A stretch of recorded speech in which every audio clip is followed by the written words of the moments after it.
by the mainstream. And that certainly is the case with natural hygiene and biology. Now,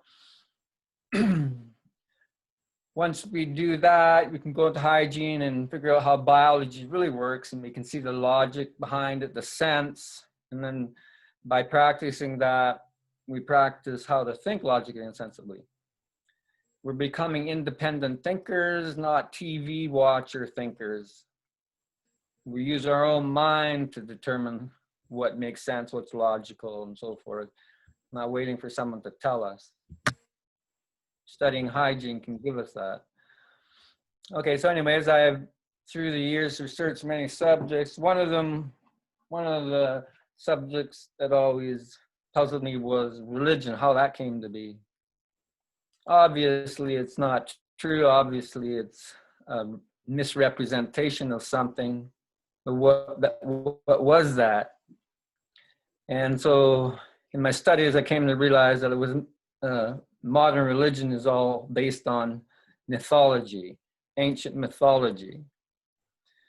To understand civilization, modern civilization, it's fundamentally important to understand mythology, crust of displacement, biology, and physics, basically. And mythology? Mythology is very important. And what is it? I mean, you were going to define it probably, but I want to make sure. Right. Mythology is the story form recording of the behavior of the celestial sky and terrestrial earth. Our ancient ancestors evolved on Earth, and they put all their knowledge that they had come to collect, such as terrestrial and celestial knowledge, into story form because it's very easy to remember that way. And because of how the Earth works, it was necessary. The Earth is governed by crustal displacement, which is very cataclysmic at times. And so you have to develop a civilization that can withstand and live through that. You have to develop technologies and means of living. One of them was developing mythology, which is the knowledge recorded in story form so that it's easy to remember. The human being easily remembers story forms of information, but not textbook information. So for example, you could watch a movie 50 years ago and still remember it. But if you read a science text on physics or astronomy, you forgot that the day you read it. But in story form, you remember it forever. An example would be, say, Jack and Jill went up the hill to fetch a pail of water. Jack fell down, broke his crown, and Jill came tumbling after. That's just describing basically constellations going up into the sky as night falls and you see the stars rise and then they fall. And these two constellations, in particular, Jack and Jill, would be Boots and Virgo. And Virgo follows Boots. Boots rises into the sky, hits the top of the sky, and then sets as the night progresses. And that's Jack and Jill. So it's basically a story form of just the description of the stars, what happens as the Earth rotates at night. Anyways, this is mythology, story form of the behavior of the stars. Hang on, Robert. So that story, that Jack and Jill story that we all learned when we were little kids, we all thought it was two little kids with a pail or whatever. And it's actually something that was handed down from hundreds of thousands of years by previous civilizations, because it's a personification of some movements of stars relative to the... Right. Really, that's it? That Jack and Jill? That's it. And they had, there's thousands of stories they made up describing all the different types of stars in the sky, their behavior, the general behavior of the sky, like turning day to night, the revolution of the Earth. The Earth's axis points at a pole star, and the Earth wobbles, so the axis points at a cycle of pole stars, a circle of pole stars in the sky. That's all described in mythology. Okay. Mythology is basically the description of the motion of the sky, the stars in the sky, and that describes the motion of the earth. And for our ancient ancestors, that was very important to understand, because that is how they came to form civilization, how they lived. They need to know how the earth behaves. And by studying the stars, you can come to understand that.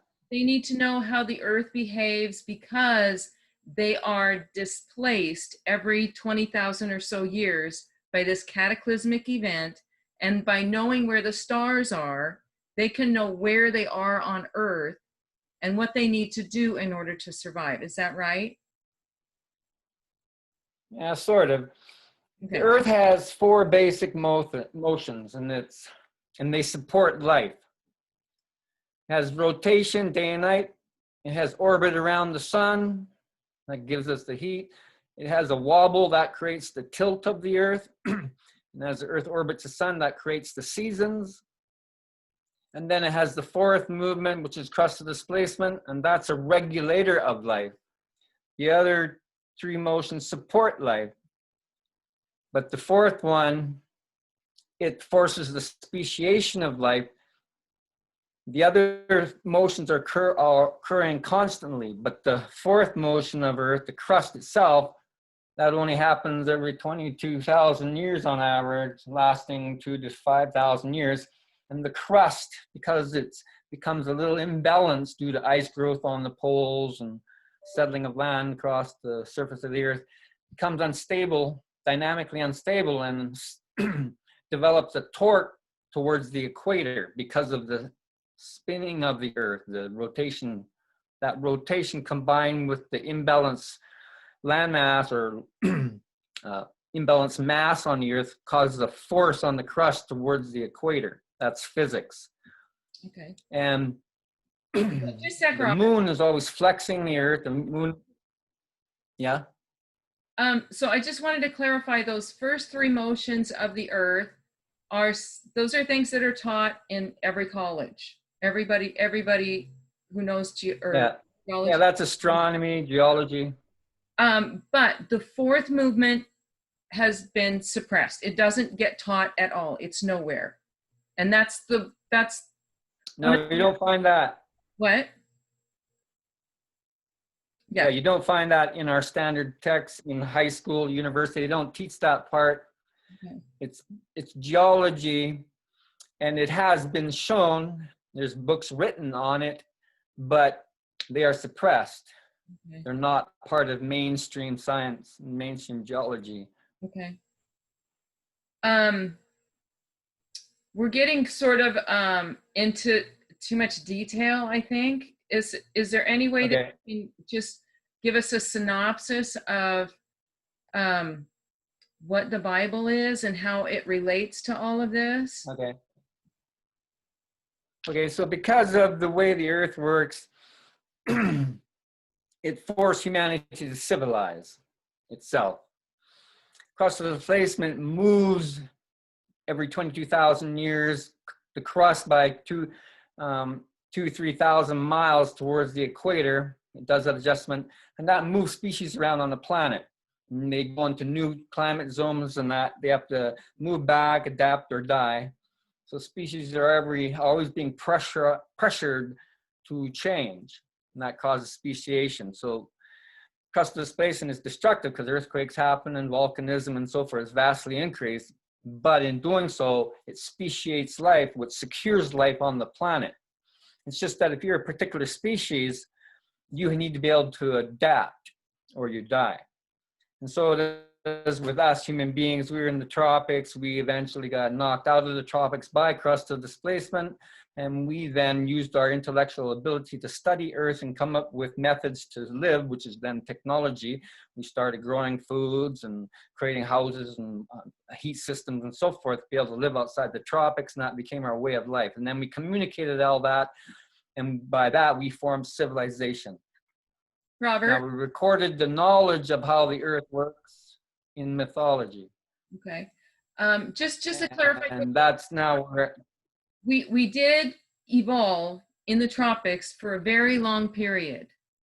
How did we come to have such a Yeah. stable evolution if we were getting bounced around every 22,000 years?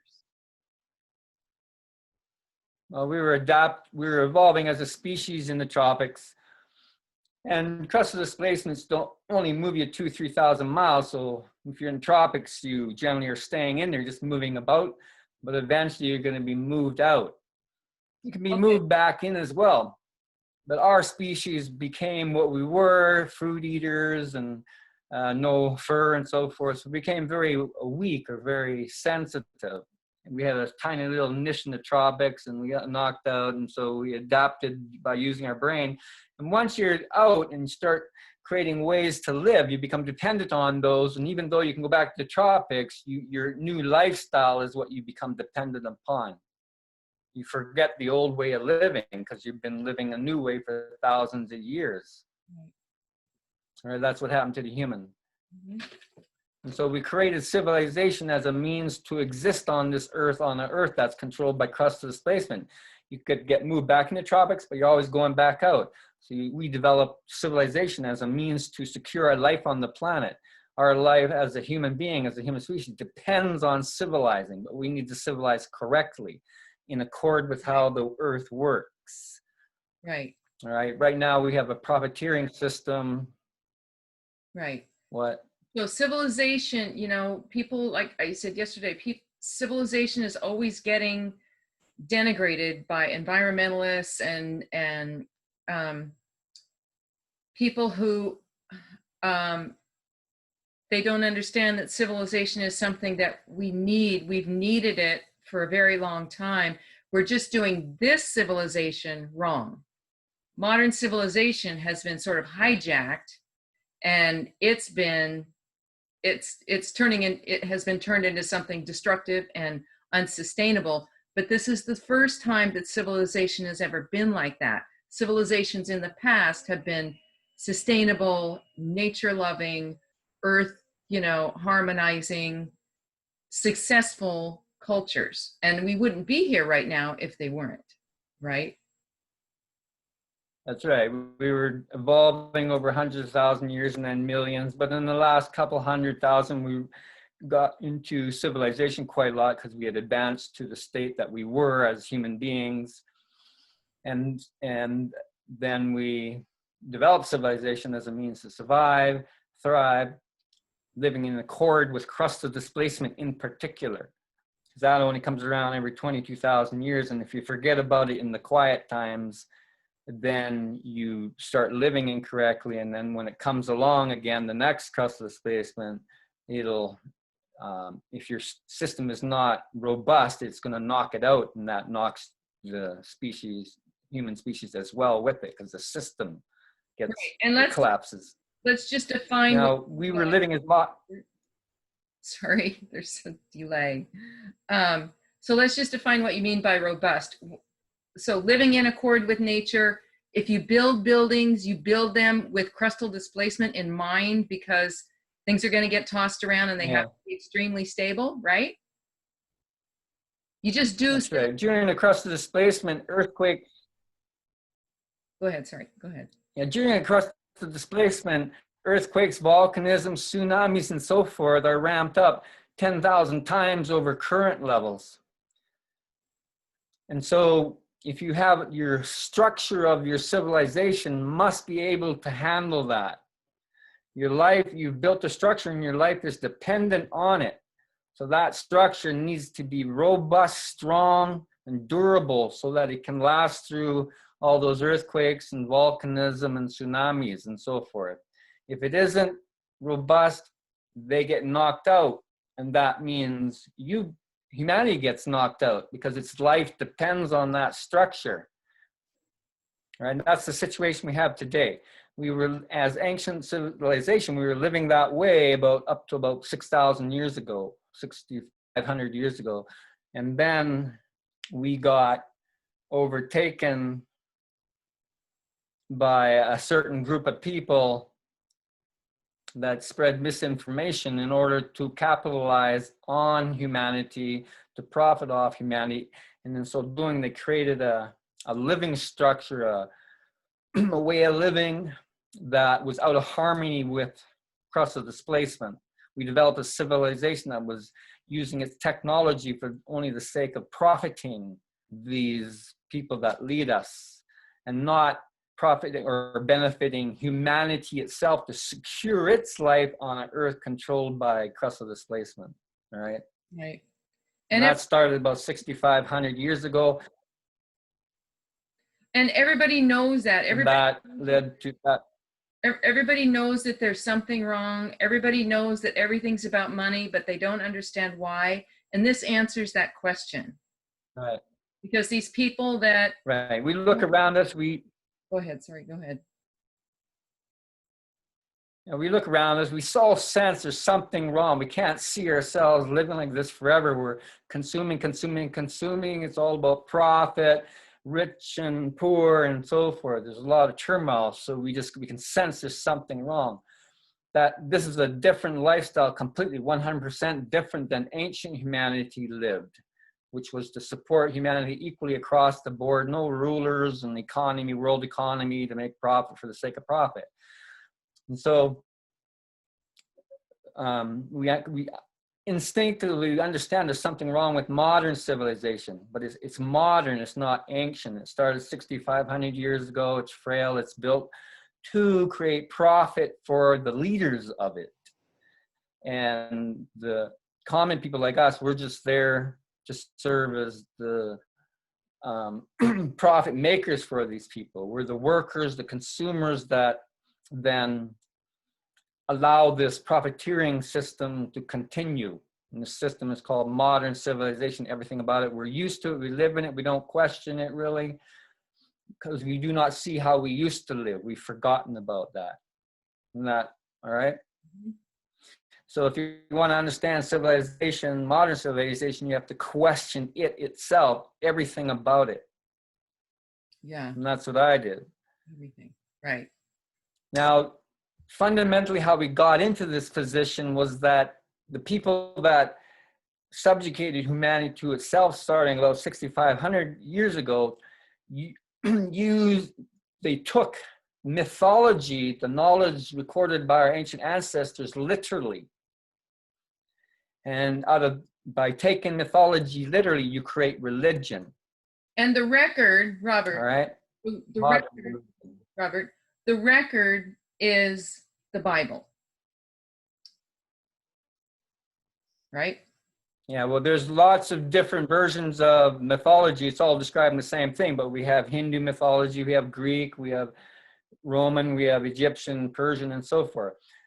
So different languages, slightly different words and so forth, but they're all describing the very, very same thing. And the Hebrew Bible is one of those. And it just happens that the Hebrew Bible is the Hebrew Holy Bible is the template upon which modern civilization is structured. But the Bible was misinterpreted. It was taken literally. Like all those stories that our ancestors made up so that they could remember and pass this information along without having to write it down.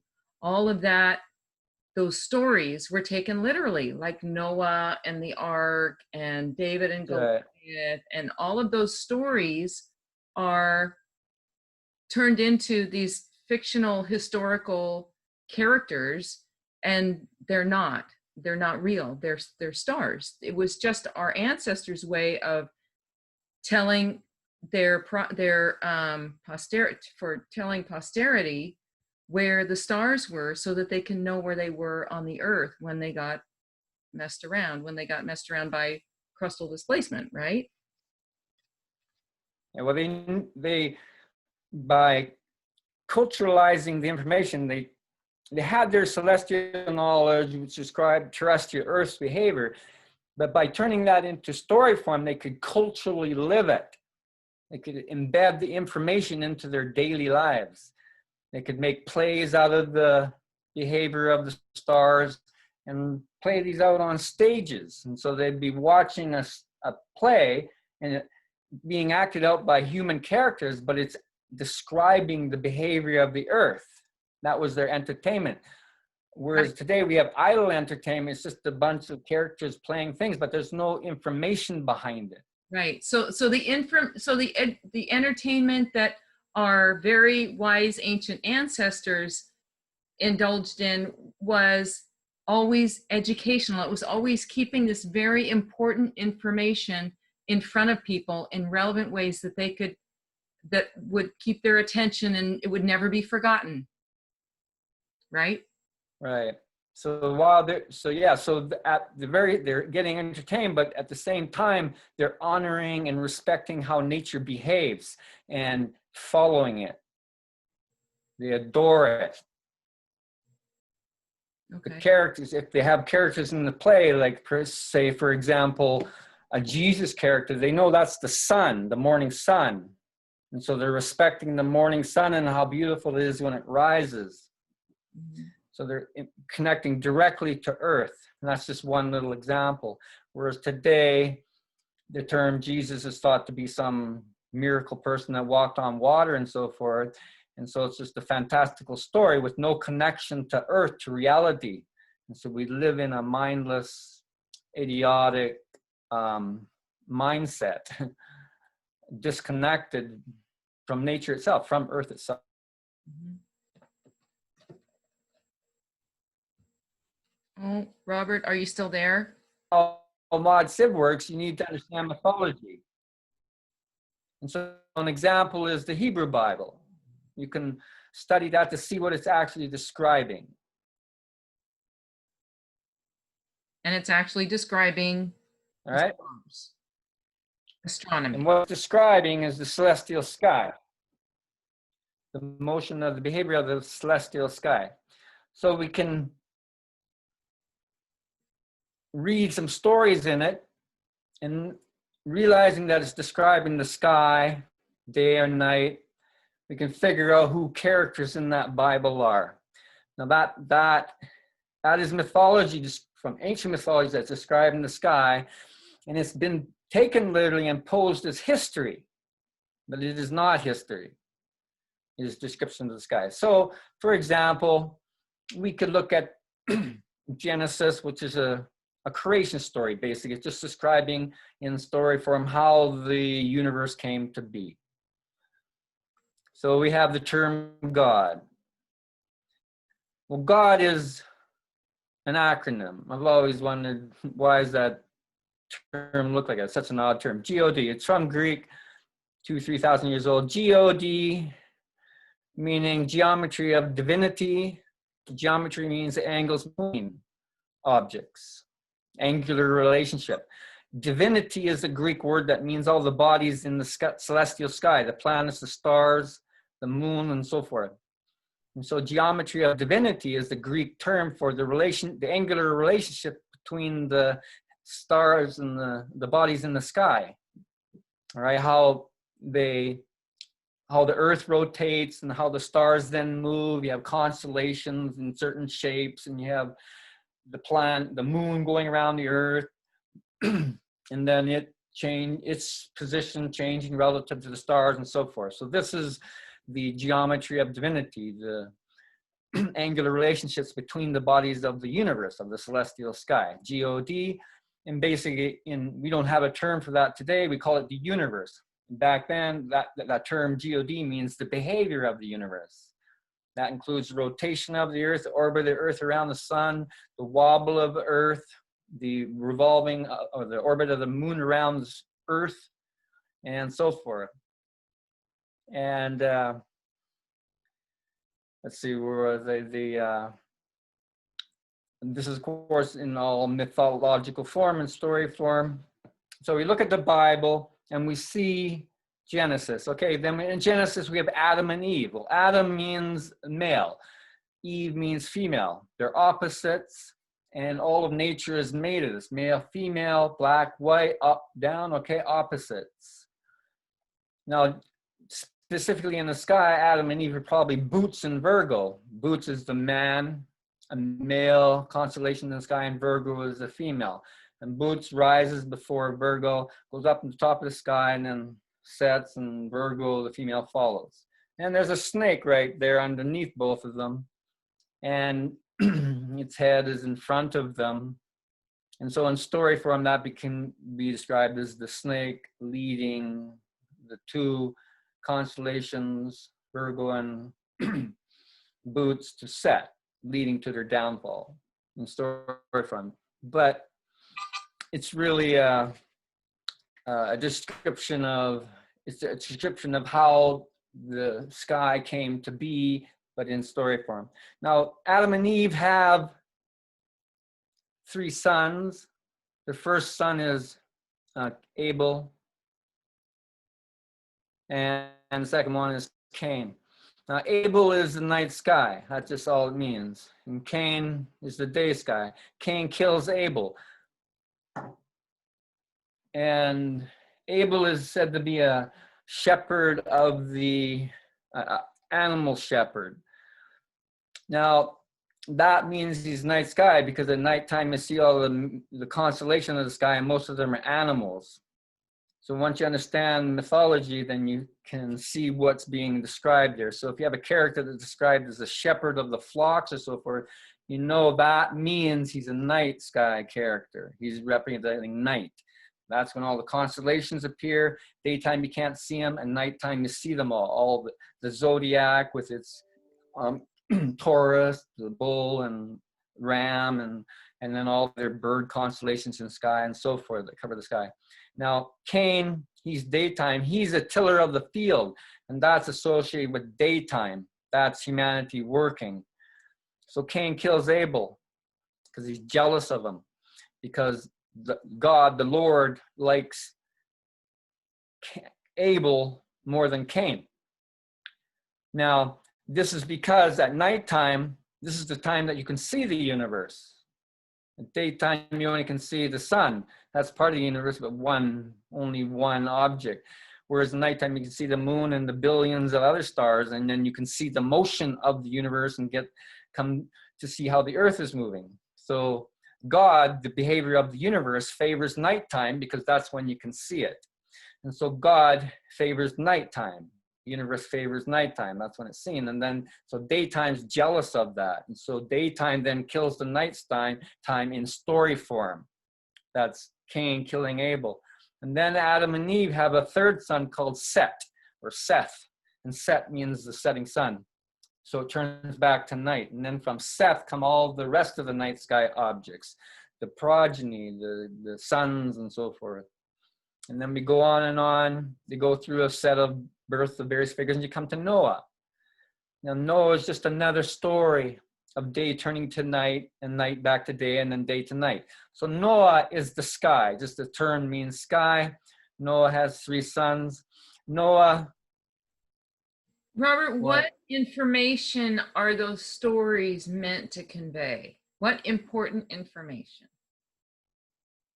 Like the Genesis story. They're a collection of stories that just describe the sky, the behavior of the sky.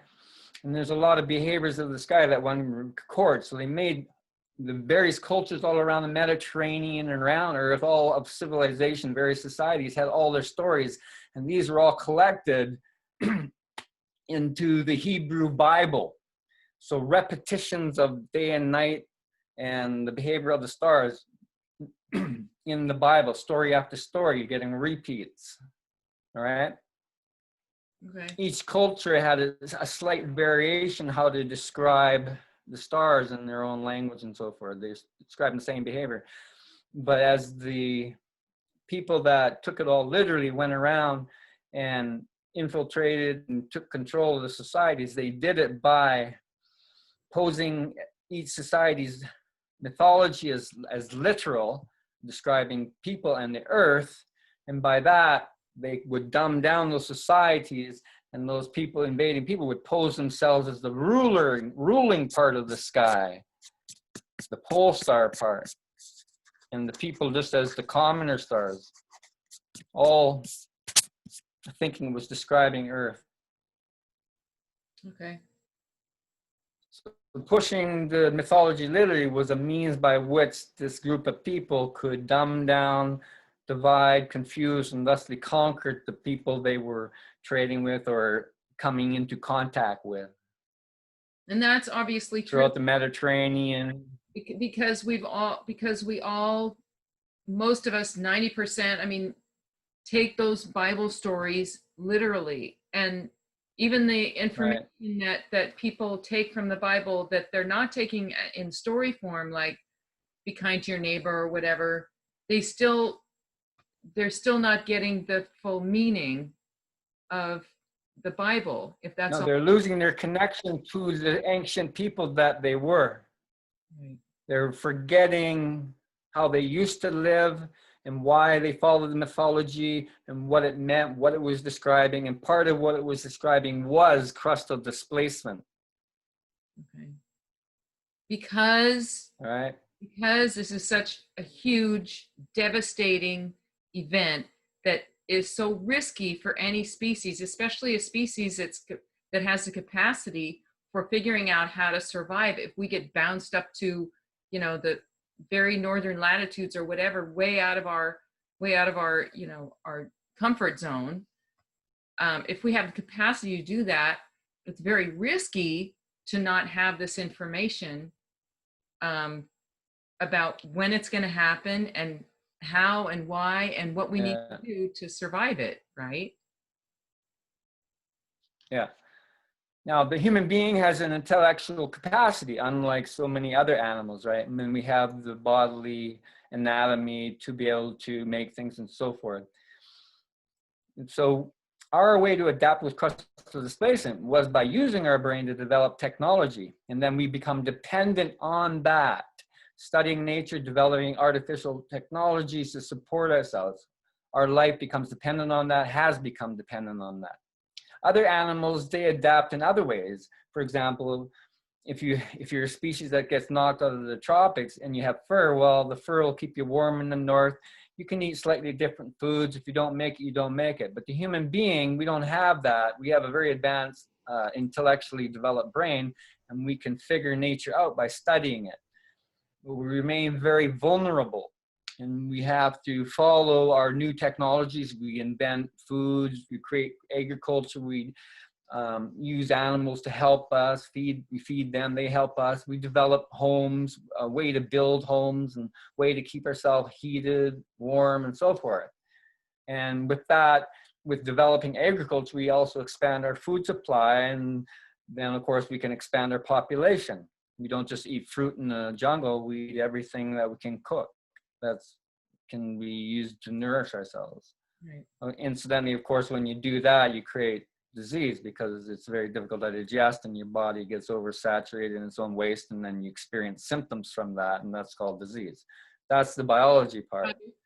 Could it be said that medicine then is just a natural outgrowth of even normal civilizations if they don't eat properly? Or do normal civilizations, I mean, if they have all this information and they set up a civilization after they've been moved around, they know how to live such that they don't need medicine? Yeah, but it's very limited. Now, once you go into domesticating plants and so forth, you'll get sick naturally because you're eating cooked food, but you can come upon substances, herbs, or certain cooked foods that you can eat that will suppress your symptoms for a while. And so they could naturally learn about those. However, ancient humanity was always going back to simple eating, fruits and vegetables, raw lot, and not trying to make a profiteering business out of cooked food eating like we have done today. We eat anything and everything in sight, packaged foods, this, that, and the other for the sake of creating profit, and we get addicted to it because it's so stimulating. And then to get over it, you have to go through withdrawal symptoms, and no one likes that. And so we're hooked on it. And we're always pushed to eat this, that, and the other, drink, smoke, and be merry, and so forth. We're not educated to respect nature and how we need to be living still in the wild, in the tropics. We can't be there, but we still can eat that way. But we're not taught that. We're not taught our connection to life on Earth, that we're still a biological organism on this Earth that has to eat as natural as possible, or else we break ourselves down. Right. We're not taught that. Okay. Okay, so and then modern biology. Any medicine that was practiced in these successful civilizations was minimal, or Yeah. I mean, it existed. It's possible that it existed, but it was just minimal, and it wasn't for profit. Yeah, it's minimal. An Poison. example would, be, say, chewing on bark or birch bark or willow bark. It has it has acetyl whatever acid in it, aspirin, acetaminophen or something like that acid, and that's a painkiller. So you can chew on bark if you're in pain on willow bark, and you'll absorb some of that.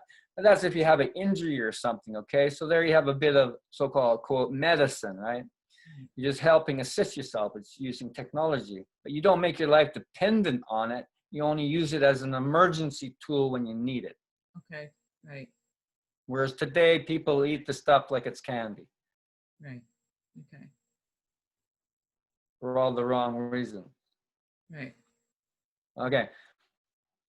All right. So anyways, let's go back to mythology. If you want to understand, say, the Bible, which is a great example, and how it describes the sky. We have the flood in the Bible, Noah's flood. Well, that is merely describing the turning of day to night and night to day and then back again. One has to understand how mythology, what the terms of mythology are. In mythology, the term world means the sky above Earth. It doesn't mean the planet Earth, the surface, but it's been posed as that, okay? The term Israel means the night sky. Israel, moon, star. I mean, Is means moon, Ra means unseen sun, and El means star. That's an old Egyptian term. Israel, that means night sky, and that's all it means. And we have the term Egypt. That means day sky. The land we call Egypt today, that's only its recent name, but in ancient times it was called Kemet, from which the word chemistry came about. It's called Kemet because that described the black earth around the Nile that was rich and could grow things and so forth. You can also make concrete blocks out of it. All right. Now, we have many terms in the Bible, the Hebrew Bible, that are described in the sky, but which have been posed to describe Earth's surface. And so when people read the Bible, they automatically now take the Bible as describing Earth's surface. So they see the word world in the Bible and they think that's describing the surface of the earth. No, it's actually describing the arch of the sky above the horizon of earth. And in the Bible, the term land means the horizon. The term, if you see a term like set, that just means the setting sun. A term like Jesus, that just means the morning rising sun, which you can see the reflection on water because it's low in the sky. The midday sun you can't see because it's straight above you. Its reflection will be underneath your feet, and you'd have to be standing on water in order to be able to see it. But we can't stand on water because we sink. And so on. Many terms like this that have been pushed literally and given names on earth, so that when you read the Bible, you think it's describing earth. Okay, so we have Noah's flood. Just that is merely the night sky flooding over the day sky. In mythology, the earth is described as a boat floating in the oceans of space. So all right? the story of Noah has nothing to do with a flood. It only represents... It has nothing to do with a water flood. It's not a water flood. It's a darkness. No, it's just a story form description of the night sky flooding over the day sky to reveal all the stars of night. Okay. And in doing so, the sky, the arch of the night sky becomes full of animal constellations. And these are animal constellations are said to board the arc of the sky. That's the arch of the sky over earth. That is the arc. Mm-hmm. All right. And then the flood recedes. The darkness recedes in the morning. And the animals, the animal constellations disembark the arch of the sky. And it turns into a day sky. All right. Animals disappear because the And constellation. Noah is just means the sky. Okay. Pardon? And the constellations disappear. All right. They disappear. So now the ark is empty. It's daylight. And that's the flood. The flood came and it receded. The earth is described as floating in the waters, the river, the ocean, the sea of space. Those are the dark waters earth floats in. And at nighttime, they flood over the earth. And in the morning, they recede. The flood recedes. Okay. Now, Noah had 3 sons. His first son was Shem, then second son was Japheth, and then the third one, Ham, who had a son, Canaan. Now, these 3 sons describe parts of the sky. There's the pole star region, which the axis of the earth points at. Then there's the next section, that's the intermediate, that's the temperate region. And at the bottom is the ecliptic region, the path of the sun. That's the bottom of the sky, of the celestial sky. The top region was called Shem. The bottom region is called Japheth. And the intermediate region is called Ham. Now, those are nighttime figures. Now, Noah, after he gets off the ark of nighttime, turns to day sky. He is Ham's son, Canaan, sees Noah in a tent, naked and drunk, having consumed the fruit of the field, or the wine of the field. So that's daytime. Now, Canaan, who's Hamite's son, sees Noah drunk and goes and tells Shem and Japheth. And Shem and Japheth then approach Noah backwards, walking backwards towards them with a cloak over their shoulders, and they put that on top of Noah. They cover Noah.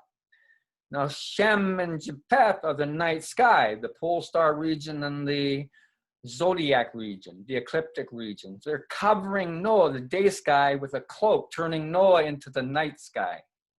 So Noah goes back to the night sky. And Noah then realizes this happened to him, and he curses Canaan for telling his Japheth and Shem about him being naked.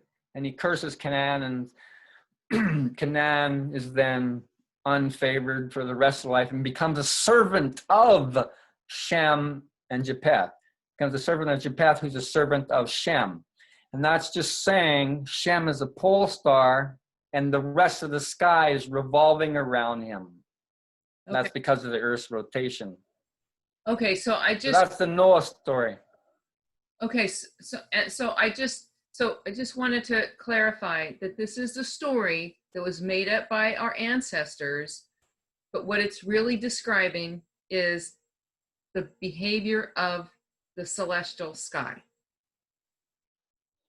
Right, the sky above us, whether it's turning day to night, whether the stars are doing and so forth. Like, for example, what does it mean when somebody is a progeny or of somebody else or a servant of somebody else? What does that mean? It means the star comes after, the star is behind the other star? Well, it's a creation story, so they just have a moon in the sky and a sun, and they have pole stars, and just they'll describe, say, a pole star, give it a name and say, okay, that pole star is a male, and it married this constellation over here called Lear or Cygnus or something like that, and they had a son, which would be a zodiacal constellation. It's a story of a creation of the sky, creating all the stars and figures in the sky, one star combining with another star to give birth to a new star. It's just the story form description of that, portraying those as if they were human characters. Okay. Okay. Good. Now, so I'll give you another example.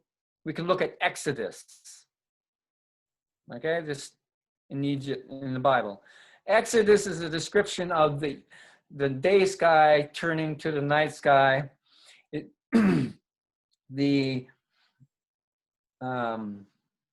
what's his name? Moses means evening, afternoon, evening. He leads the Israelites out of Egypt. Egypt is the day sky, and the evening leads the stars from the day sky into the night sky called Israel, which is in the east because that's where the stars rise. The sun sets in the west, and then the night sky appears and the stars rise in the east. The stars are called Israelites. All stars of the sky are called Israel. Okay, so Moses, the evening, leads the stars who were suppressed by the day sky, called Egypt. It leads them out of Egypt to the east, across the Red Sea to the night sky. The Red Sea is a word for sunset. At sunset, the sky turns red and then it turns dark. So the Israelites cross the Red Sea and appear in Israel in the promised land of the east, the promised horizon where the stars rise. All right, that's the promised sky in the east. Promised by God, of course, because God is the working of the universe, all the stars, the behavior of it. All right, so Moses leads them. And then there are 10 plagues that befall Egypt, 10 plagues that befall the day sky. I'll give you a few of them. One, we have frogs appearing everywhere. Well, that's just describing how at night the frogs come out and they start mating and they croak. It's just saying in evening time, it's getting dark. That's a plague that befalls the day sky in turning to night sky. Then you have the locusts appearing. Locusts are grasshoppers. You have these in the arid regions, plagues of locusts where you get billions of them appearing periodically, and they block out the sun and the sky. They make it look almost dark. So it's just a description of darkness coming when you have a plague of locusts. You have lice appearing too. Well, in the evening when kids go to bed and so forth, they complain of itchy skulls and so forth, because that's one of the results of cooked food eating. There's also lice appearing. Anyways, that's in the evening. And also the lice are tiny little things, little speckles, and the sky becomes covered in them, which are called stars. So you can use that analogy. You have, what other things, some other plagues? You have, yeah, a bunch of them. You have a plague in itself, a plague of stars coming. A plague means a spreading across, a spreading over. Plague means when you have a plague of stars, that means the day sky turns to night sky and you get a plague of stars cover everything. That's the plague. And when you have a famine, you have a lack of stars, and that's daytime. A plague does not mean epidemic sickness. No. In the Bible. No, plague in the Bible means. Right. And the plague in the Bible just means the spreading across the sky of stars, covering the whole world. And the world, of course, means the sky, not the earth. Right. And let me just ask you this question. I know this is kind of jumping around a little bit, but some of the plagues that we have heard about in history were actually not plagues at all. They were just made up. They were made up. They were stories that were extracted and taken literally from the Bible and made to look like historical events. And that's why things don't, when you try to look into them, the history doesn't make sense. No, they don't jive. Right. So the people that have taken the Bible literally are using it as a template to run Earth, and they're making those literalized events occur on Earth, or they're pretending they occurred on Earth. They're manufacturing events. Right. They're writing the Bible as if it was history.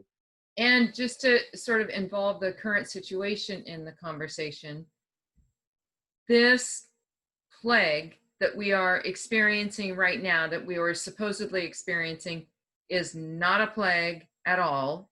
And it's being made to appear that way because these people who have misinterpreted the Bible run these fake events in order to make biblical events happen or appear to happen in real life. Is that right? Right. And by that, they're legitimizing themselves to themselves and to anybody else gullible enough to fall for their story making. And they do this because they own the media, they own the publishing houses, they own every information stream that they own the educational system, they own every educational or informational stream that we have access to in modern civilization, and all of their information is the only thing that gets fed into those systems. And that's what we hear. That's what we hear on TV. That's what we read in the history books. That's what we see in the movies. It's all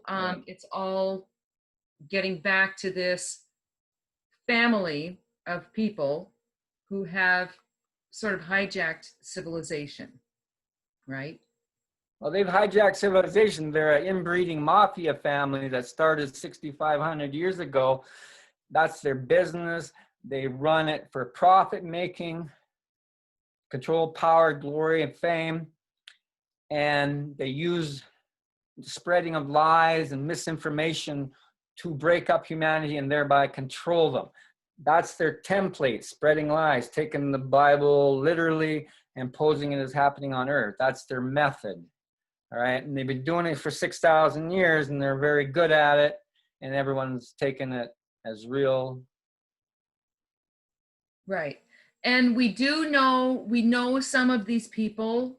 A lot of them they don't get in, they control the information stream. So they control what we see and what we don't see. And if they don't want to be seen, they will not be seen by us. So there's lots of them that we don't see for reasons that I don't understand. Maybe you do. We do see some of them. We see the Rockefellers. We see we see a lot of them. If you turn on the TV, you'll see their faces. If you turn on the news, you'll see their faces. If you go to a Hollywood movie, you'll see their faces. If you go look at your government, you see their faces. All the elected officials and so forth. If you go to a corporation, all the upper management, that's them. If you go to a bank, same thing. All the corporations, the military, the government, the the colleges, all the top people in it, your organizations, your political parties, all the heads. Those are the family. They inbreed with each other. They don't marry downwards. They retain their power, money, glory, fame. They pass it on to their family members. They're very big now. There's probably 5-10 million of them. They've been going since 6,000 years ago, maybe even 15 million. And they're an inbreeding connected family, a mafia family that runs rackets in order to profit over humanity. The latest racket being this COVID plague, which their banks and their governments are making huge amounts of money. They're through insurance scams, of course, and selling all these profits and then programs, government programs. They're increasing their power and their control over the people and making big bucks through the banking system, trillions. Can I just ask a related question to that? Is this situation that we're involved in right now, is this prophesied in the Bible anywhere? I mean, can you sort of get an inkling of future events from reading the Bible because they are using it as a literal playbook? The Bible doesn't give specific dates. It's just a general description of the stars, but it's been taken literally, so that's a lot of interpretation. And so the people that are using it as a template are free to interpret whenever they want to have an event, at what particular time, but they just follow the Bible in generality. So night turning to day, having its plagues and famines and so forth, and they pose that as happening on earth. And by doing that, they say, look, it is happening on earth. We are the chosen ones. We are the leaders of the universe on earth. They don't realize it's about stars themselves. And so by doing that, they legitimize themselves as the ruling family over humanity, which in Bible description is just the day sky. It doesn't mean humanity, it means the day sky. All right, that's where humanity lives in and works. But these people portray that as the followers of the pole stars of the night sky. Okay. All right. Okay. So so I think we covered a couple of big parts of this, the Bible and who's responsible and why they're doing it and how they got started and all of that. Yeah. Now we're supposed to end at 7. That's only 45 minutes. So I kind of wanted to talk about the mechanics and the realities of crustal displacement, what it is, why it happens, and how you know that it's imminent. Okay, it's a study of geology. Now, modern geology has lots of science in it, but it's a politically run organization.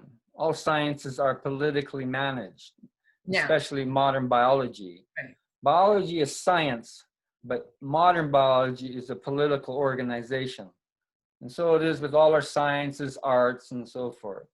And so it, it determines what is going to be the education of people, whether it's true, the information, the biology or geology or physics is true or not.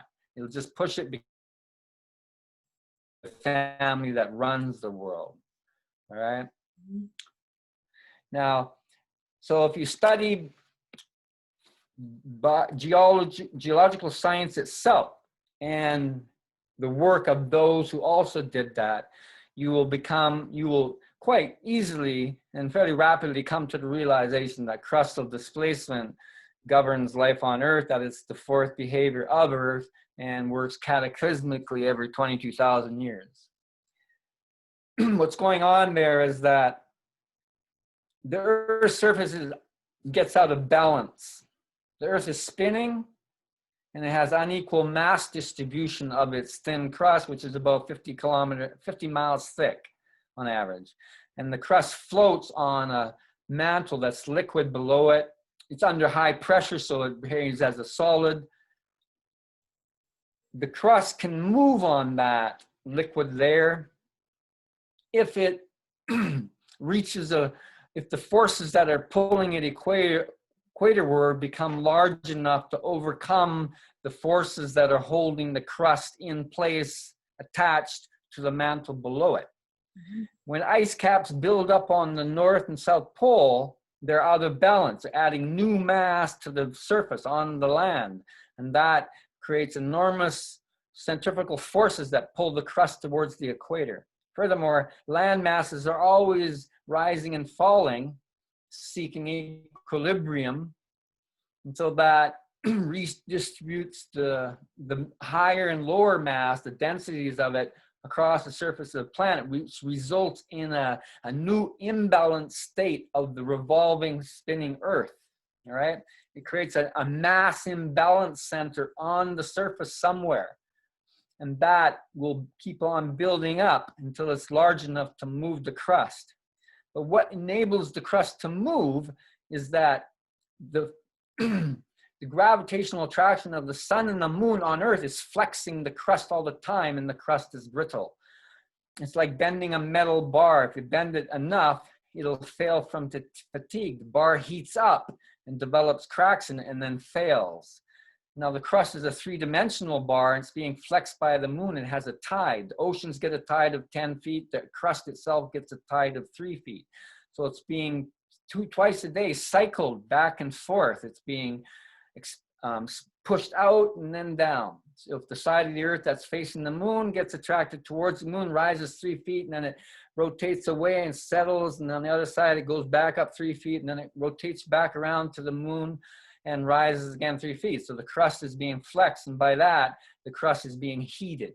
And a layer deep down, 40, 50 miles down, is increasing its heat. And so the rock down there goes through phase changes. It can turn to liquid.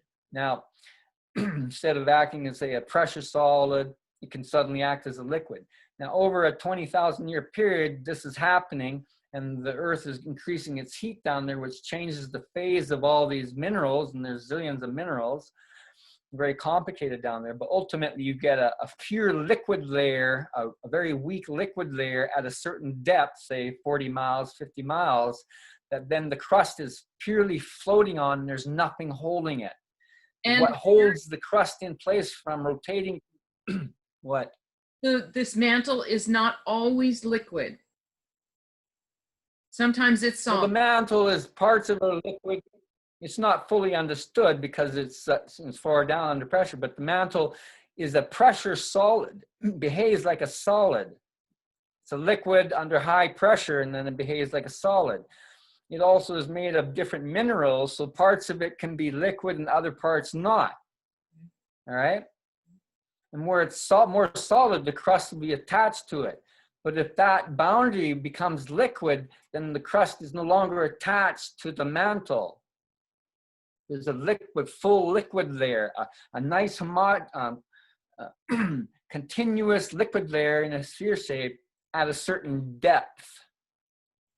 And that gives a free floating layer for the crust to then be able to move on. It doesn't have any more attachment to the mantle. Now the crust won't automatically move because the Earth is oblate. It's fatter at the equator than at the poles, which means the circumference around the equator is larger than the circumference of the poles. So if you have a ring of land that goes right through the poles, if you take that ring of land and fit it around the equator, that ring of land would have to expand, would have to stretch by 80 miles. The crust, the Earth's diameter through the poles is 13 miles, 26 miles less than through the equator. That's the diameter. And the circumference then is pi times that, which is then 82 miles. So a ring of land that would go that goes through the North Pole, in order to, when that ring of land rotates towards the equator, would have to expand 82 miles to be able to fit around the equator. That means any crust that moves towards the equator has to rip open as it moves that way. Fissures will be created in the Earth. Earthquakes. And then because the Earth is flatter at the equator than at the poles, because at the equator, the diameter of the Earth is larger, meaning it has a larger radius, so it's flatter. A big ball has a large radius, and its surface is flatter than a ball that has a small radius, all right? Like a marble is much more curved than a beach ball. So the radius at the pole is smaller than at the equator, so the poles are flatter in surface than at the equator. And so a landmass, the crust as it moves towards the equator has to become more flatter than it was at the pole, and that means it cracks. As the landmass moves towards the equator, its underside will crack because it's flattening out. But when it moves from the equator towards the pole, it has to curve more, which means its surface will start cracking. And that cracking is at 90 degrees to the direction of travel. So you can imagine if you're at the poles, you're like this, and as you go to the equator, you flatten out and it cracks underneath. But when you're at the equator and you're moving your landmass towards the pole, it's curving more. You see my hand like this, and the surface cracks at right angles to your direction of movement. You're moving this way, but you're curving this way, so your cracks develop in the crust perpendicular to your direction of travel. All right, and those are fractures. When you move towards the equator, the crust has to rip open, so you'll develop fissures that are parallel to your movement. So the crust is moving towards the equator and ripping open. So you get a big wide open fissure that lava can come up and fill. That's in line with the direction that you're moving towards the equator. And at right angles, you get fractures. They don't open up, they just crack. It's just cracks, fractures, all right? We see that as the rift system, the ocean rift system that 50,000 miles long, that wraps around the Earth a couple times. If you look at that fissure system, it has this Rift Valley system. It has a fissure that is goes towards the equator, in the direction of the equator, but at 90 degrees it has fractures in it, tons of fractures. That's exactly what a crustal displacement does. Okay. You get repetitive crustal displacement, and it creates this fracturing system all around the Earth. It's like a seam on a baseball, right? That, you know how a seam looks on a baseball, goes all over the place, but it has stitches at right angles, and those are the cracks. All right, and so the crust of Earth is just like that. Okay. So now when the crust rips open like this and fractures because of the oblate shape of the crust of the Earth, I mean, underneath the crust. The crust is 50 miles thick continuously everywhere, but the Earth underneath it, the mantle, has this oblate shape to it, and that kind of locks the crust in. The crust is also joined to the mantle by a discontinuous melted layer that becomes fully melted over, say, 20,000 years or so, due to the flexing of the crust and the addition of heat to it as a result by the moon and the sun acting on Earth. Okay. All right. And so every 20,000 years, 22,000 years, we get a situation set up where the crust can then move. It's become out of balance because of ice buildup at the poles, and that force now can move the crust towards the equator because the Earth is fully fractured and there's a liquid layer beneath it that cannot resist the motion, that pull anymore. Do you understand? Yes. And so okay, and that's called the crust displacement. So the crust starts slowly moving. It takes 2, 3, 4, 5,000 years to complete one movement, which will be 2,000 to 3,000 miles, a rotation of about 30 to 45 degrees towards the equator. Okay. And during that time, earthquakes and volcanism and so forth are ramped up 10,000 times and more over current day levels. They don't start instantly, but say in the first year of the movement, they'll increase up to 100 times or more. But that's enough. 100 times the level of the earthquakes you have today. That's enough to knock out our civilization in less than a year. It will knock out our infrastructure. And when that's gone, we're gone, because our lives depend on it. Half the Earth is going to be in wintertime, and we won't have electricity and oil and communication systems and transportation systems. Our economy won't exist, and we need that to buy goods. Right. And we won't be able to do that. Right. So if you could just talk about the timing and the science that that you can still read, that's available. I mean, the information is still available about the signs that you can watch once you're aware that this is going to happen, and how you know. You can do that.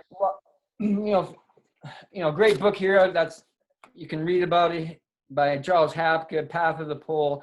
He'll describe the state that modern geology is in, its theories and so forth. He presents the crustal displacement theory, and he shows how it explains all the evolution, the mountains, the basically the structure of Earth's surface, how it explains that and everything else.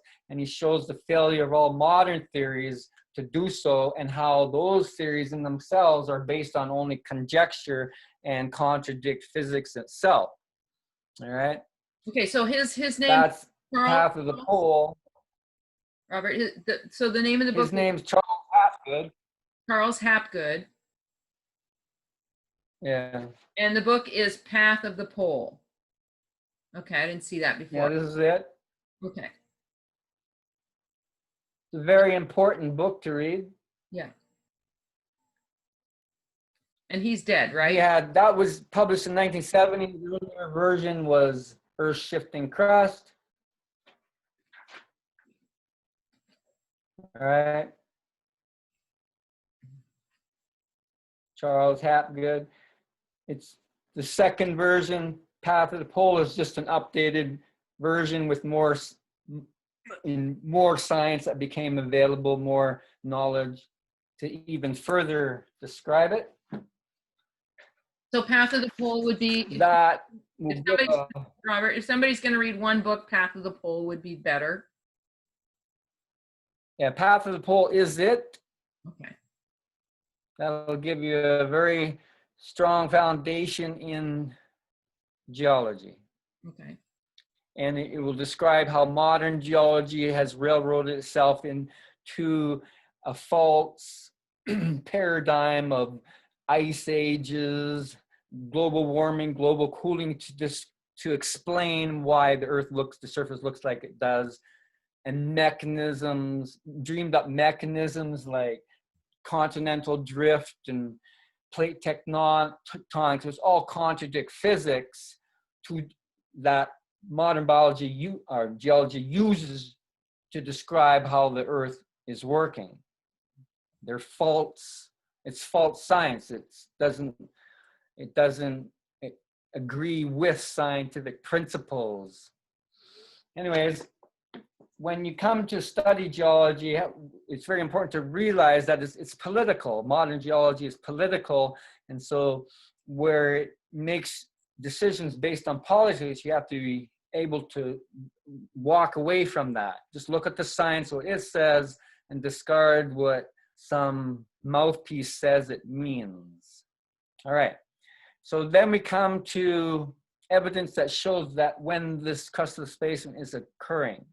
We have tons of evidence that shows, there's enormous, endless evidence to show that it does occur. This is fossil evidence and geomagnetic evidence and glacial evidence and so forth, tons of it, which he points out in the book. But to determine when it's going to happen, one has to look at more recent scientific data in geology. And this is ice core data and ocean level data. All right, and this involves isotopes of oxygen and hydrogen used to determine temperatures in various places where there are ice caps, and isotopes of oxygen and hydrogen to determine ocean levels. Now that has been done, and it goes back 1 million years, and we can see a pattern in it all. In the ice cores, they record the CO2 content of the atmosphere, the temperature, the local temperature wherever the ice was taken from, the core sample was taken from.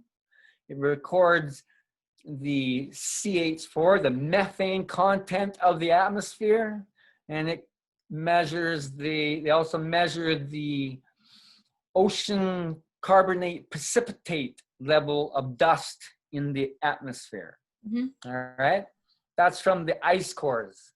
From the ocean cores, you dig in the mud, and from there you can measure the varying levels of hydrogen and oxygen isotopes in the shells of the sea creatures that died and sank to the bottom. And that measure of those isotopes will determine what the level of the ocean level was. The ocean level of Earth changes with the amount of ice that is on the continents. Right now, we have minimal amount of ice on the continents, and so our ocean level is high. All the continental shells are flooded. All right? But when there are large ice caps on the north, like on North America, and then Greenland and even Europe, those are massive amounts of ice. And 20,000 years ago, for example, ocean levels were 410 feet lower as a result because there was so much ice on the continents. So that level of ocean can be traced back 1 million years as well by studying the content of isotopes in the shells of animals that have died over that period of time that are in the mud at the bottom of the ocean. Mm-hmm. All right? So you get an ocean level recording. So when ice forms in the north, the oxygen and hydrogen in it will be lighter than the water that's left behind in the ocean. That is because the lighter isotopes, an isotope is just having a molecule, like I say, oxygen with either more neutrons in it or less. When it has a couple more neutrons, that's called heavy oxygen. When it has less, it's light. But the lighter you are, oxygen and hydrogen, the easier that water molecule will evaporate from the water, from the ocean. It takes less energy to evaporate it. While the heavier isotopes take more energy. So that means in the tropics, when the water evaporates in the hot oceans, it goes in the atmosphere and it circulates north.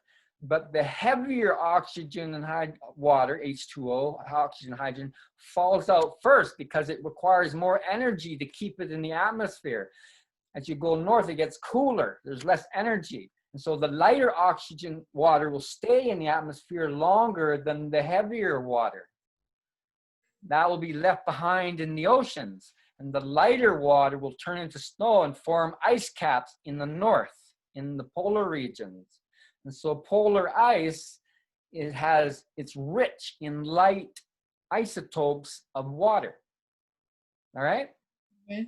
And the ocean, when you get a big ice cap, you get an ice cap that's rich in light isotopes, and the ocean also is then rich in the heavier isotopes because the light isotopes came out to form the ice on the ice caps. You understand? Yes.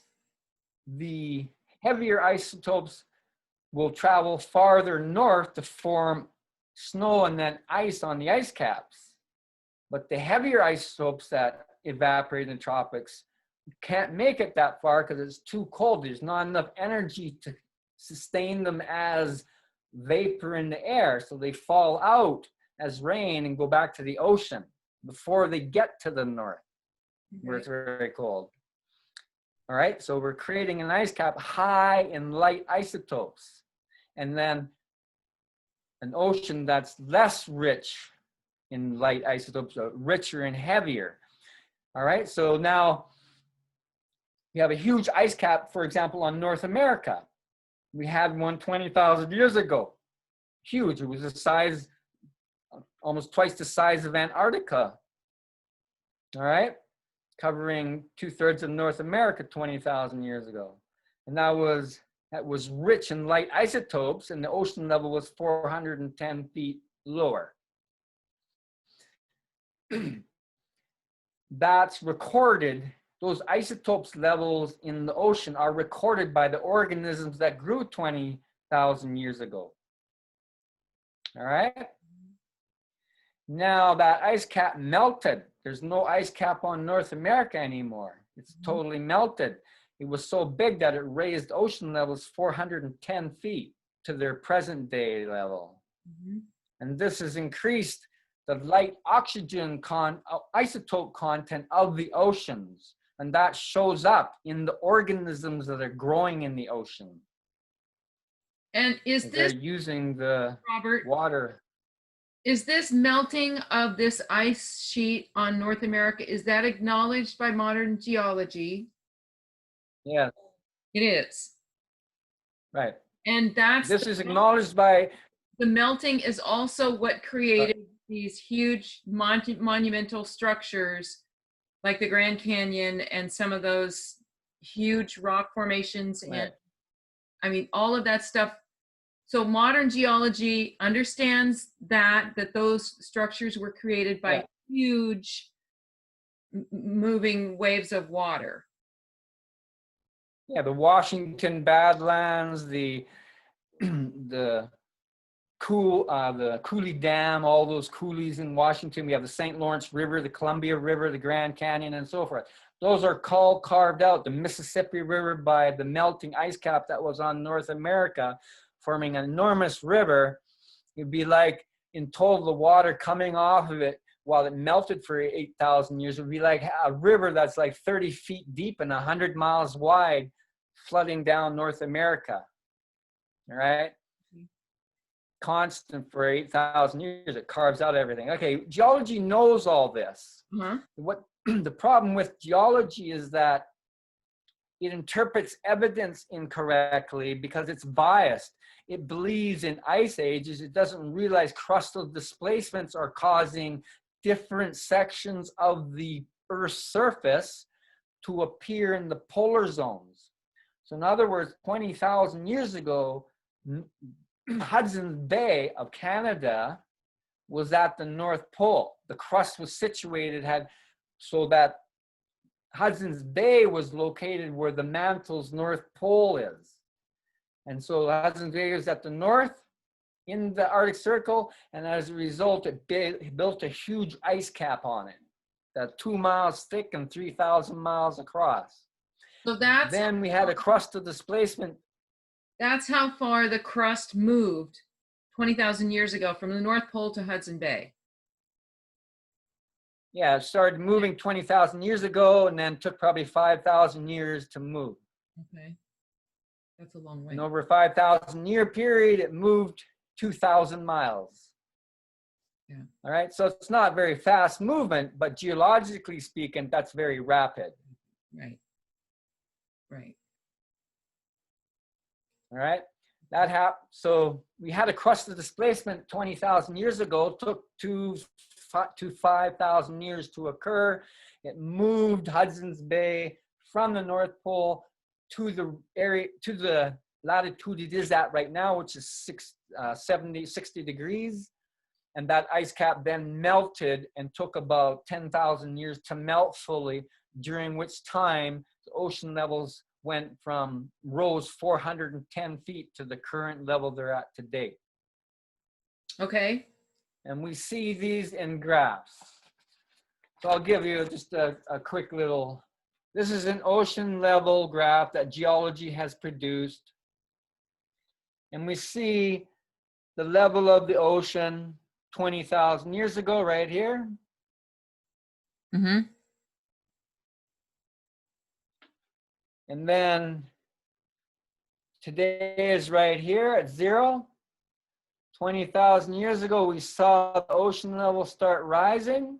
They rose a little bit for the first few thousand years, and then they started rapidly rising for about a 8,000 year period, in which time the ocean level rose around 410 feet.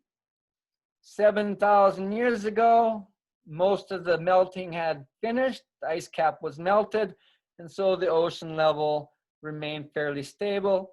In the last 7,000 years, the ocean has only risen 10 feet.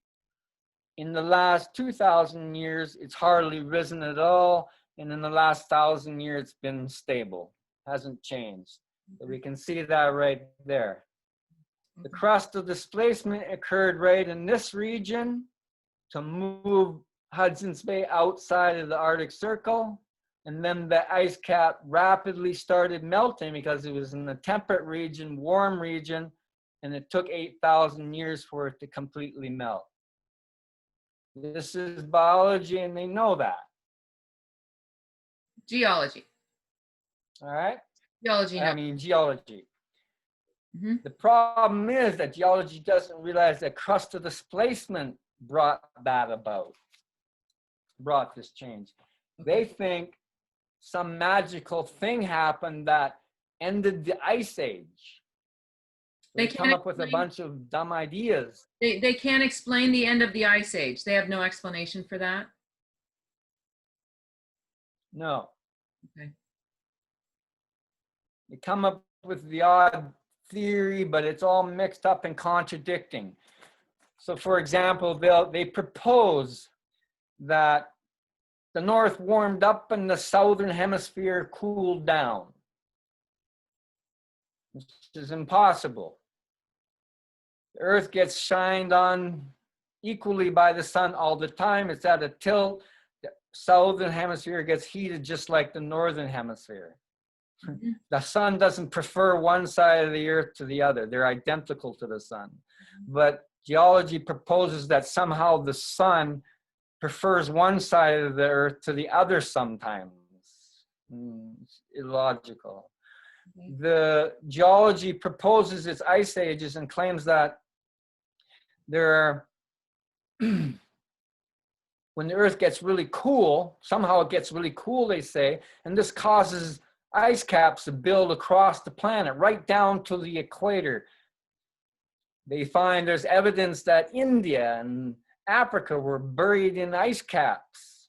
And so they say that means the Earth was frozen in huge ice caps right to the equator.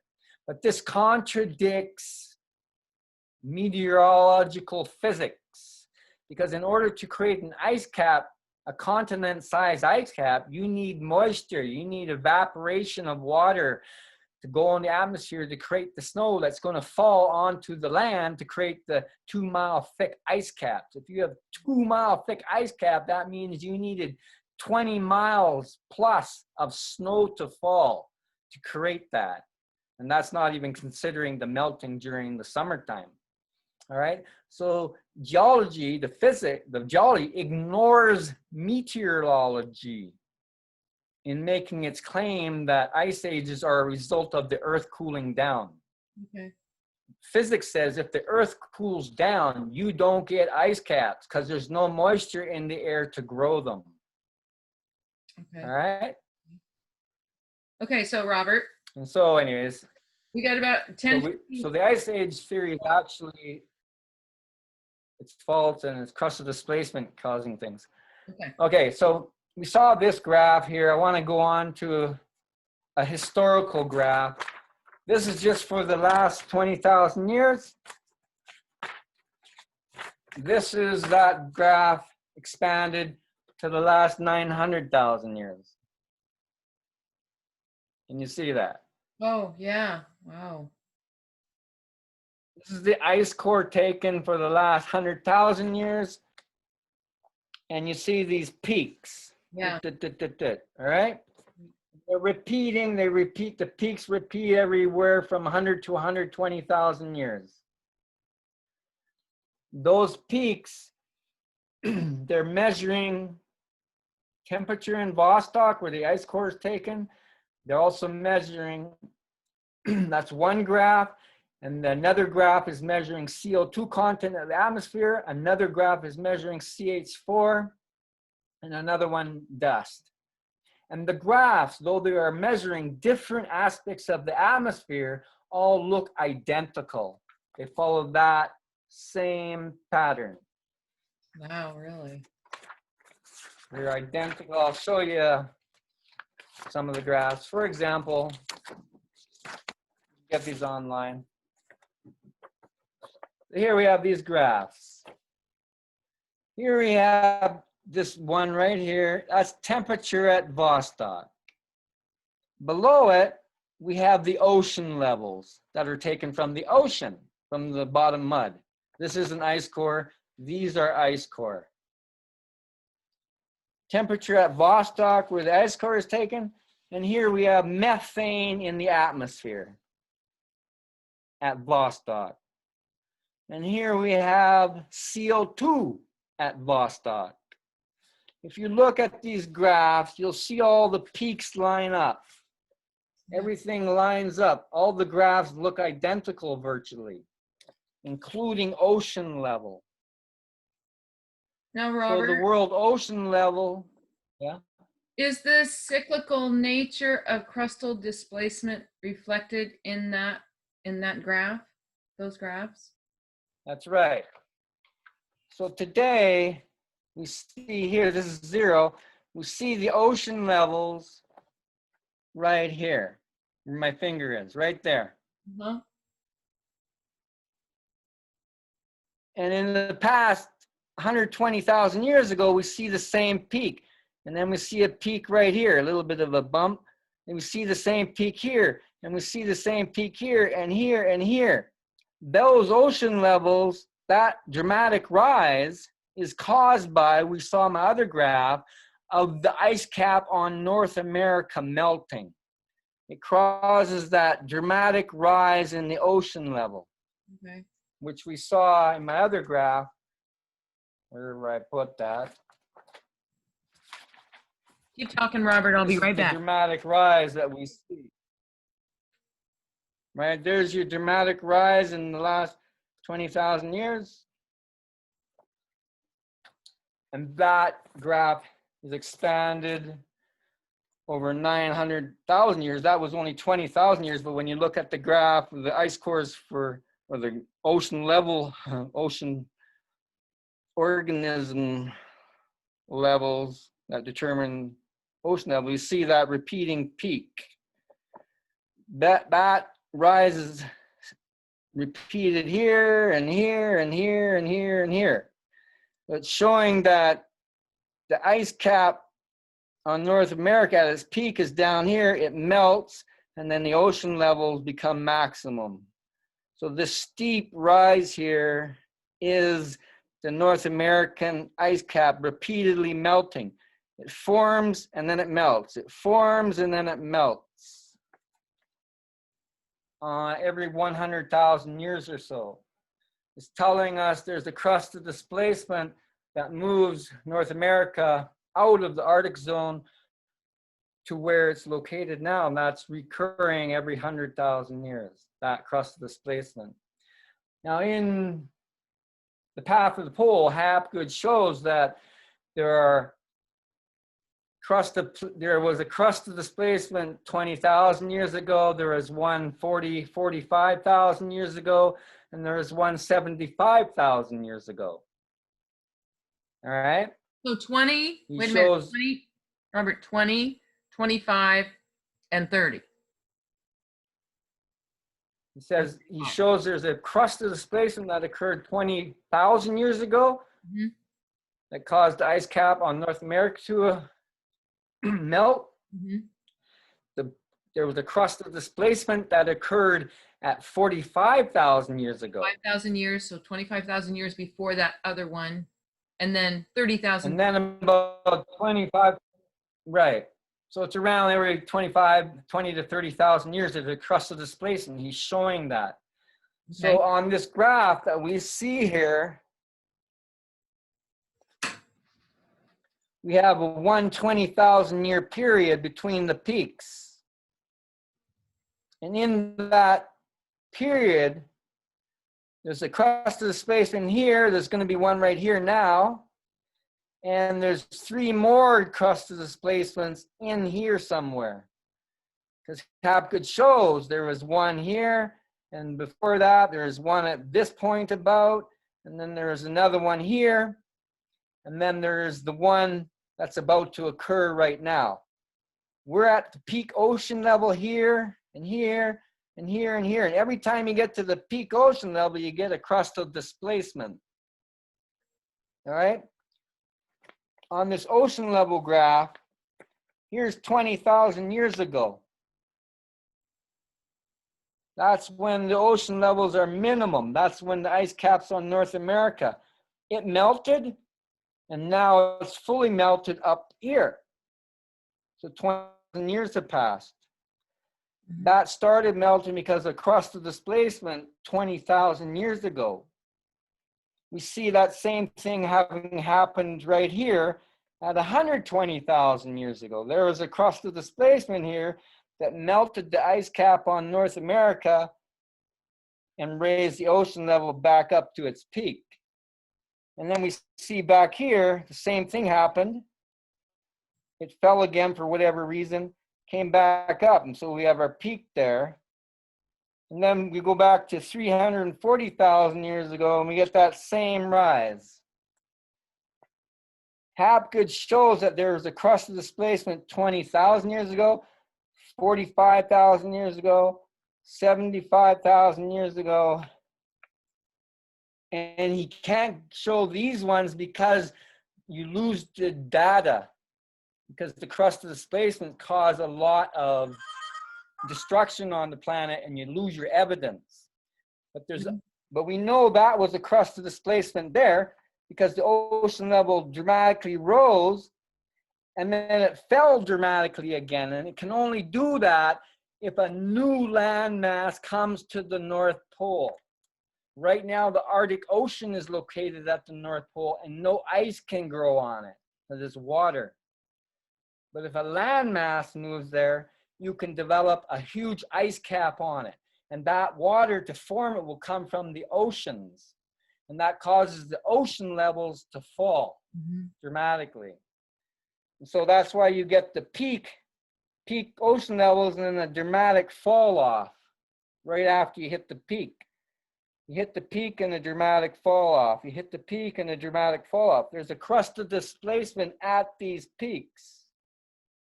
Okay. And today we're at the peak. All right? Okay. So at this peak, we can expect a drop off to start occurring. And that's the crust of displacement. Now, this graph is repeated in all the others, and I could explain why those graphs follow it. It's just when you see what's happening to flooded land and how that affects carbon dioxide in the atmosphere and how it affects CH4, you see that those graphs will automatically follow ocean level graphs. Mm-hmm. Right? When you flood all the continents, the shells, you're flooding all the vegetation on them. And it's about 30% of the land surface of Earth. So if you knock out 30% of the vegetation, you're knocking out the absorption of oxygen, CO2 from the atmosphere.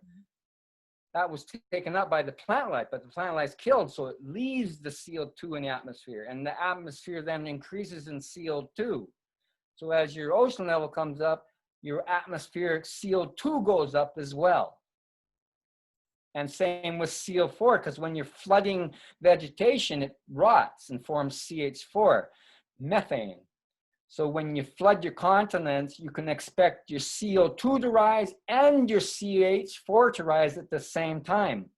And then when the ice caps build, they expose more land mass on the Earth, and likewise, then your CH4 will fall and your CO2 will fall because more vegetation can grow on the land that was formerly flooded, all right? This is why the graphs all follow each other. Crust of displacement drives it all. Okay. And when you understand that, you can correctly read these graphs. Okay. We need to wrap up. So can you kind of like just summarize and maybe, I noticed when you talked about the last 3 displacements, you said, it seems like there's a decreasing trend. Like the first one that you mentioned was 30,000 before, the one after that, which was 25,000, and then the one later. So they seem to be coming faster. Is that a trend that you can determine whether it will? No, it's not. They're not too fast. They just repeat after a certain period of time. There was one 20,000 years ago. There was one 25,000 years before that. Right. And then there was one approximately about 30,000 years before that. And then there's another about 20,000 years before that. Oh, and then there's another 20,000 years before that. Okay. The average is about 22,000 years. Gotcha. Okay. But the exact period of time is a bit variable because it's dependent on all kinds of factors inside the Earth. Okay. All right. And that's how much snow builds up into ice. And that's how you can know that we're due, and it could happen. It could start anytime, but it could also start 2000. Yeah, that's how we know. Right. The CO2 graphs, all of them in the past, they drop off immediately when you hit the peak. The temperature in Vostok drops off immediately when it hits the peak. The ocean levels start falling immediately when they hit their peak and all the previous peaks. And the CH4, the methane, does so too, and also the dust in the atmosphere. All right? And we are at the peak right now of that graph. And when you say immediately, what's that in geologic terms? Well, that means anytime in the next 100 years, or it could be tomorrow, it could be in 10 years, it could be in 100 years. But say by the time 200 years have passed, it will have started, because then you're getting beyond the peak. The peak gets too high. It's too much too high than the other peaks. You're going by averages here, right? Right. We have these are all the average. This is the peak levels, right? And we have no reason to expect why this peak should, say, go way up high up to here. It's going to do whatever these peaks did. It's going to be similar to it. And right now, we're at the same level. Okay. All right. Gotcha. Okay. Well, we got to So you can't predict the day of the constant displacement. You can just say it's due, and it's going to be very destructive. range. Right. I gotcha. Okay. So we got to wrap up here. But So, go ahead. You want to continue summarizing? well, I would just wrap it up. I'll just say, in studying the actual science, geology, and following what the science says, the theory, you can determine what is going on. Modern biology and geology and so forth, they are very political, so they're stuck in interpretation that contradicts science, so you have to step away from that.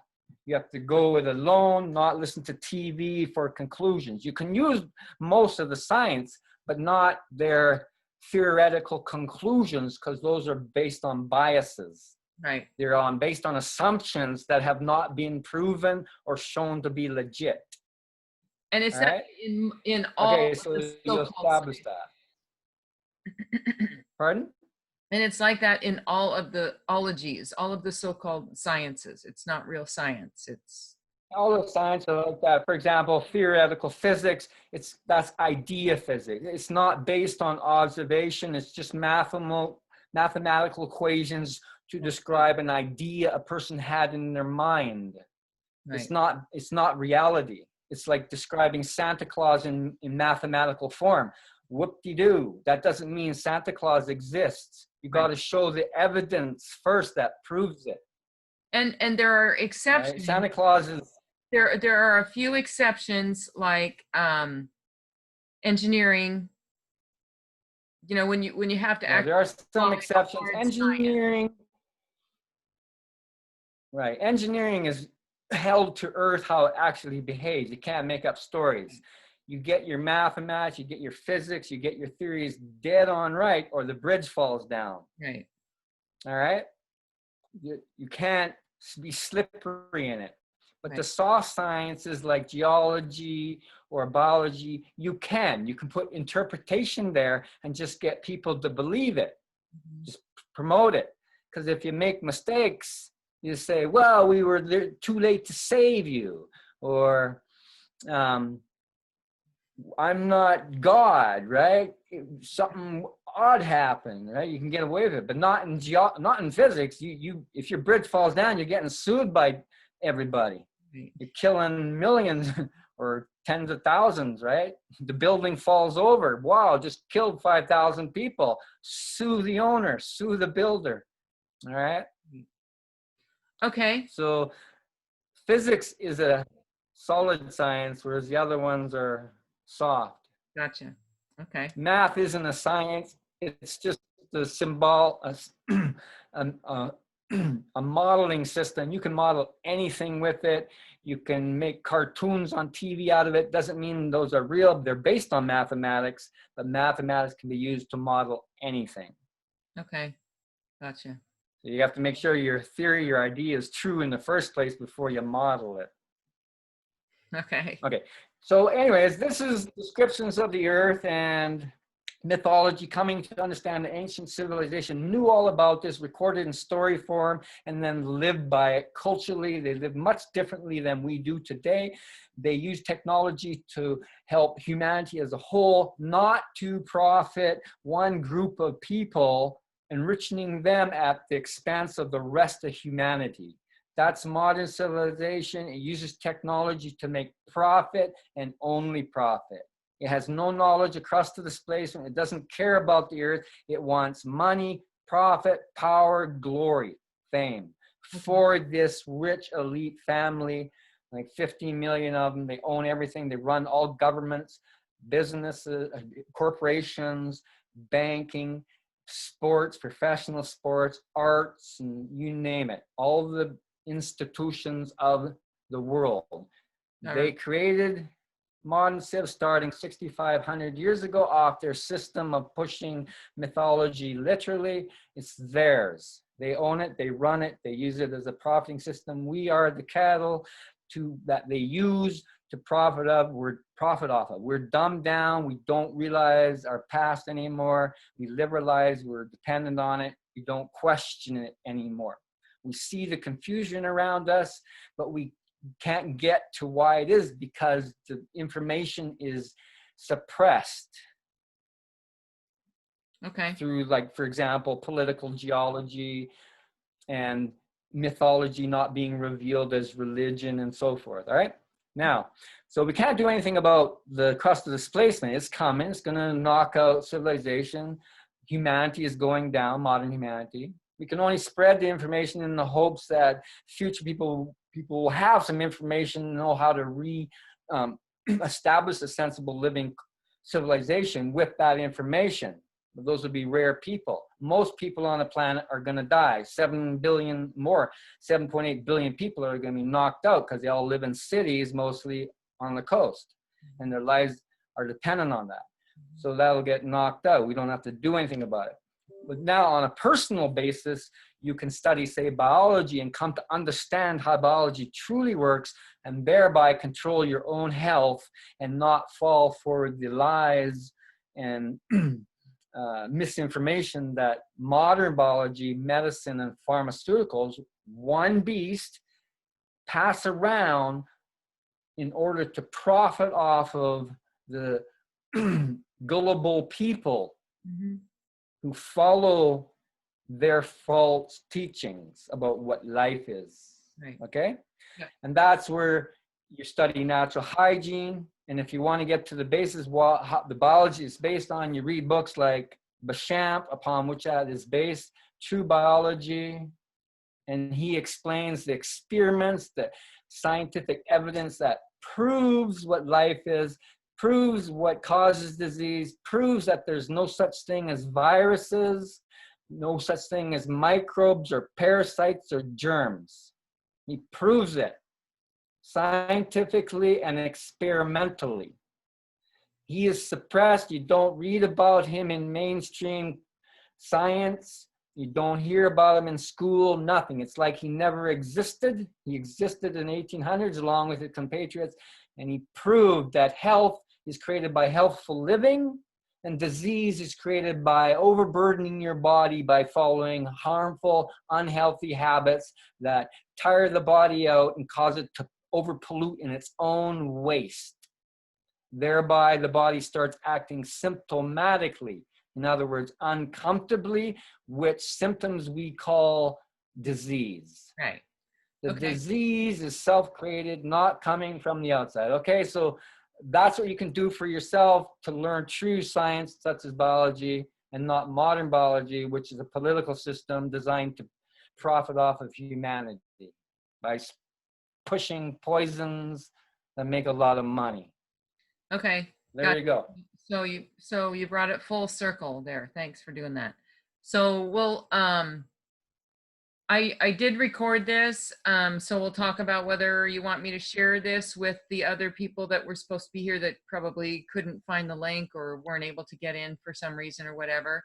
And we'll hopefully everybody will have lots of questions, I'm sure, and we can maybe do another talk in a couple weeks or 3 weeks or whenever you get back. Yeah, or whenever, yeah. Now, yeah, I've only touched on a tiny bit of information that I have available here, and we only have 2 hours. I'm just letting you know, for me to go into detail, I'd have to talk for a month to go over the books I've read and the graphs and so forth and so on. That would just take too long. But this, I kind of went briefly over it, and it's up to an individual to research it more, and good luck, because there's a lot of pitfalls and traps to get around. Right. The discovery of the truth is as much as an investigation of science as it is a detective investigation, because there is a parasite creature out there that's purposefully hiding information, passing around lies to keep everyone confused and not able to see what is right in front of their face. Right. Okay. All right. We got to end the call now. So I'm going to go ahead and exit the call, and we'll just talk sometime in the next week or so about setting up another call. And in the meantime, I'll get feedback from the members here. Yeah. Okay, great. Yeah. And I hope I did all right. I don't do talks or things like that, and I'm, a little not sure how to present it perfectly. It's such a large subject. Yeah.